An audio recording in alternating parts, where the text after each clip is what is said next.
बिस्मिल्लाहिर्रहमानिर्रहीम। अस्सलामुअलैकुम। हज़रत इब्राहीम अलैहिस्सलाम ने एक रोज़ समुंदर के किनारे एक आदमी मरा हुआ देखा। आपने देखा कि समुंदर की मछलियाँ उसकी लाश को खा रही हैं और थोड़ी देर के बाद परिंदे आकर उस लाश को खाने लगे। फिर आपने देखा कि जंगल के कुछ दरिंदे आए और वो भी उस लाश को खाने लगे। आपने ये मंजर देखा तो आपको शौक हुआ कि आप मुलाहिजा फरमाएं कि मुर्दे किस तरह जिंदा किए जाएंगे। चनाचा आपने अल्लाह ताला से अर्ज किया, इलाही मुझे यकीन है कि तू मुर्दे जिंदा फरमाएगा और उनके अज्जा दरियाई जानवरों, परिंदों और दरिंदों के पेटों से जमा फरमाएगा, लेकिन मैं ये अजीब मंजर देखने की आरजू रखता हूँ। अल्लाह ताला ने फरमाया, अच्छा ए खलील, तुम 4 परिंदे लेकर उन्हें अपने साथ मिला लो ताकि अच्छी तरह उनकी शनाख्त हो जाए।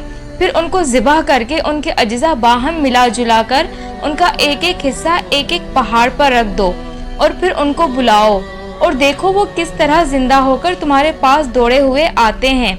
चनाचा हज़रत इब्राहीम अलैहिस्सलाम ने मोर, कबूतर, मुर्ग और कौवा ये 4 परिंदे लिए और उन्हें ज़िबह किया और उनके पर उखाड़े और उन सब का कीमा करके और आपस में मिला जुला कर उस मजमुए के कई हिस्से किए और एक हिस्सा एक एक पहाड़ पर रख दिया और सबके अपने पास महफूज रखे।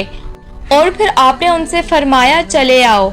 आपके फरमाते ही वो अज्जा उड़े और हर जानवर के अज्जा अलहदा-अलहदा होकर अपनी तरतीब से जमा हुए और परिंदों की शक्लें बनकर अपने पाँव से दौड़ते हुए हाजिर हुए और अपने अपने सरों से मिलकर बाइना पहले की तरह मुकम्मल होकर उड़ गए। ये वाक़या कुरान शरीफ की मौजूद सूरतों में भी बयान किया हुआ है। अगर आपको हमारी वीडियो पसंद आई और मज़ीद आप इस तरह की वीडियोस देखना चाहते हैं तो हमारे चैनल को सब्सक्राइब करें, वीडियो को लाइक करें और अपने दोस्तों के साथ ज़रूर शेयर करें। मिलते हैं नेक्स्ट वीडियो में, तब तक के लिए अल्लाह हाफिज़।